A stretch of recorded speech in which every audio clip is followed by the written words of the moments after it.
Trading all-time highs. Okay, so trading all-time highs is a little bit difficult because once you come up and make a new all-time high, there's not going to be any kind of opposing sell side liquidity above for us to take.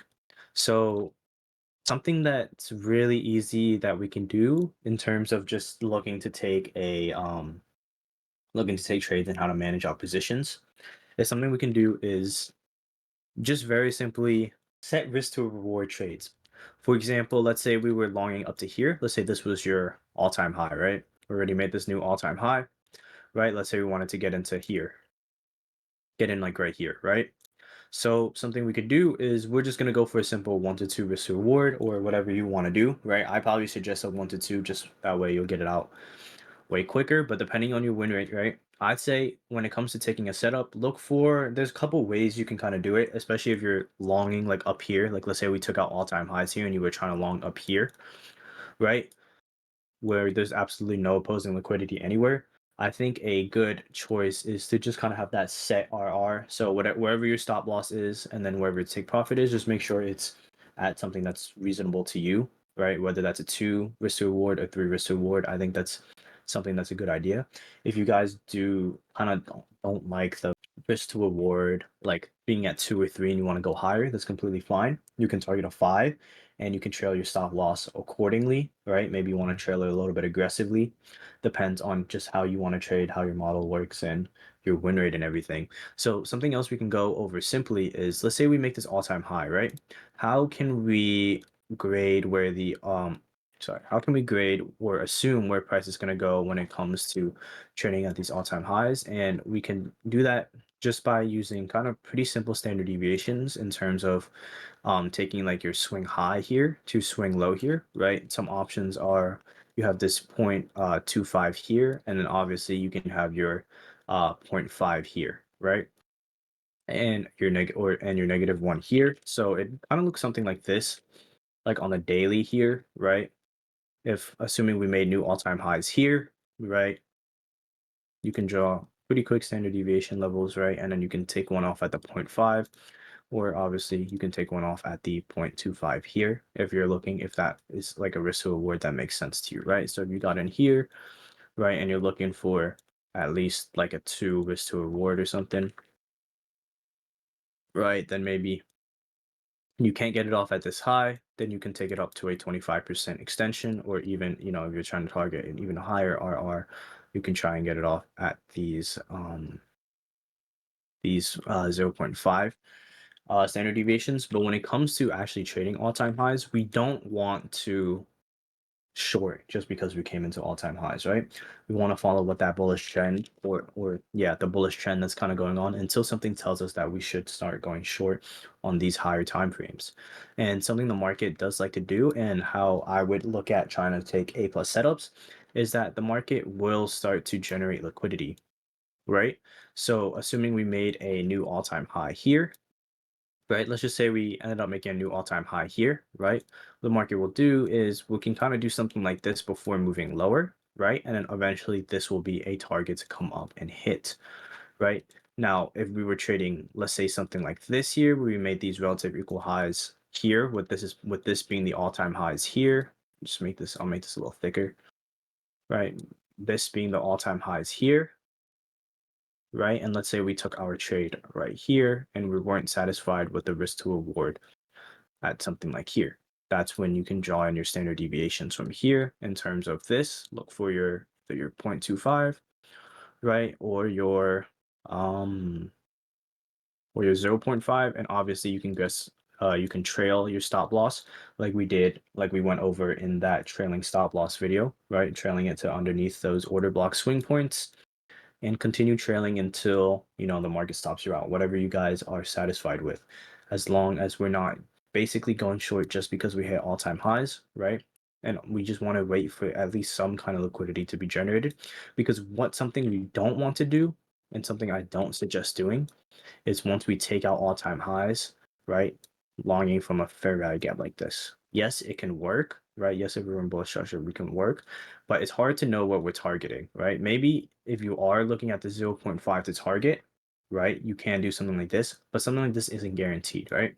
Even if we wanted to do breaker block standard deviations from here, this is also generally a good idea to do when we're trading in these all-time highs, right? The 2 to 2.5, look to take something off here, even maybe the 1 to 1.5 as your low-hanging fruit to take something off, right? But in my opinion, I think if we're trading these all-time highs, I think trading, um, where the fuck is it tool, bro? I think trading this once we break these all-time highs here, I think this is very difficult.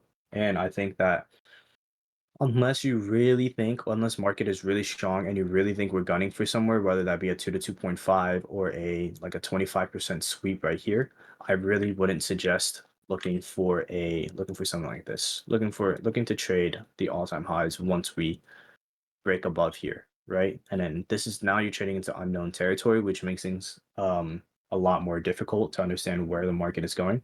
And again, if you think this is your A plus setup, although there's no opposing liquidity, right? Obviously, right, you can do your set risk to reward ratio, or if this is, let's say, on a 15-minute time frame, right, and you're good enough to get your risk to reward, right? Let's say this is a 15-minute time frame and you're running this internal range liquidity here to this external range liquidity here, right?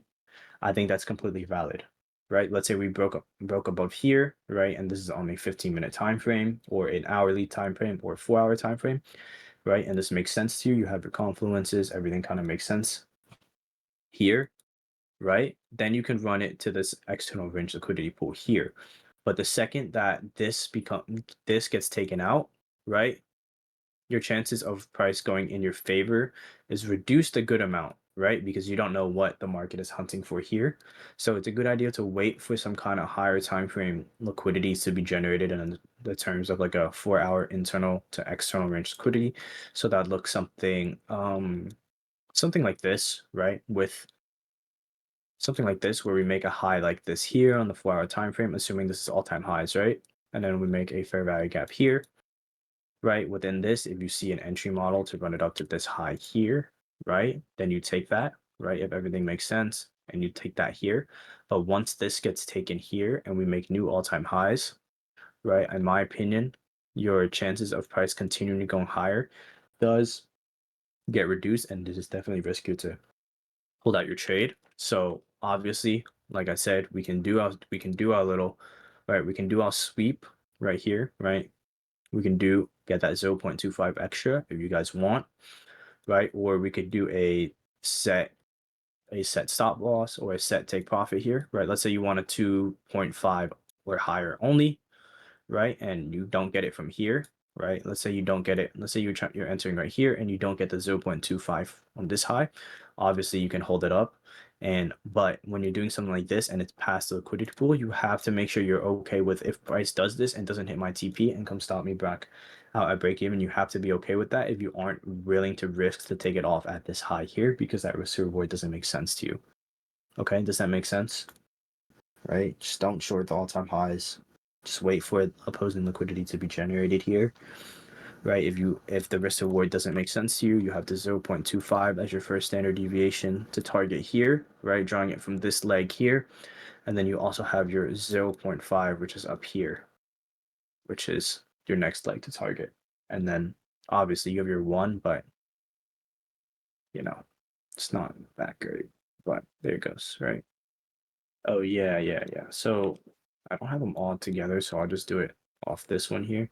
In terms of your question, are you like not necessarily, right? Because there's nothing telling how can we expect high resistance liquidity runs, right? We can expect them on the type of day, whether that's before NFP, right, or day before bank holiday, stuff like that. We can assume that it's going to be a high resistance liquidity run, right? Other times we can assume it's going to be a high resistance liquidity run is when we're trading, inside these balanced price ranges, right? We went over that in the last week's lesson, I think, something like that. A couple weeks ago, we went over balanced price ranges and where you see those high resistance liquidity runs, right? So if we're not trading in any of those, right, and the conditions aren't met for high resistance liquidity runs, we can expect regular price action, but I wouldn't be expecting low resistance liquidity runs. And what I mean by low resistance liquidity runs is I mean something like this, like a big dick candle down, right? This is a low resistance liquidity run here, right? This not so much, right? Kind of, but not really. This is just regular price action. This is kind of just regular price action, right? This is, I'm not going to consider this low resistance liquidity, right? Now this right here would be low resistance liquidity right here, right? You just want big dick candles down, and that's going to be a low resistance liquidity run. So when we're expecting this at all-time highs, I'm not expecting this, right? Because there's not any type of low resistance liquidity that we're targeting, right? There's no inefficiencies we have to rebalance on the way up.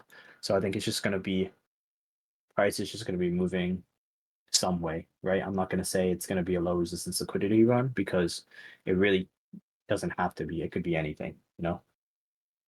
All right, these are the settings for the fib. If Arlie you want to take a picture for, or I guess we can do -1 too.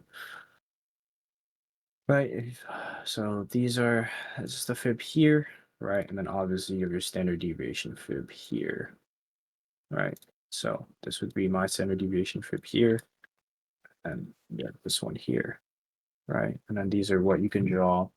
So you want to draw these on kind of two different like things, right? Obviously, we come down into like a 5-minute chart, right?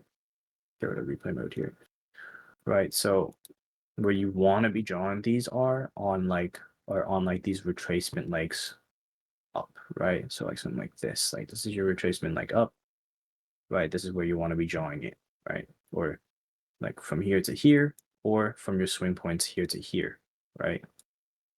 More often than not, it's going to be the swing point here to here, but you can also do it from here to here.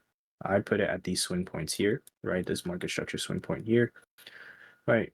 Point here, right? And then you're expecting price to run to the 2.5 standard deviation off of that. And then eventually, right, run to the 0.5 standard deviation off that right here, right? And then eventually it's going to come up and hit the 1, right? And then, so that's kind of how we want to draw grading, right? Same thing right here. Let's say you want a long out of this here, right? The first step is grading it from this swing low, the swing high here, right? The swing low to the swing high, that kind of made this retracement here. You want to grade that and then do a 25% sweep. It's going to be right here. This is going to be your low hanging fruit, the easiest objective, assuming that, you know, it's no liquidity here. This is all-time highs.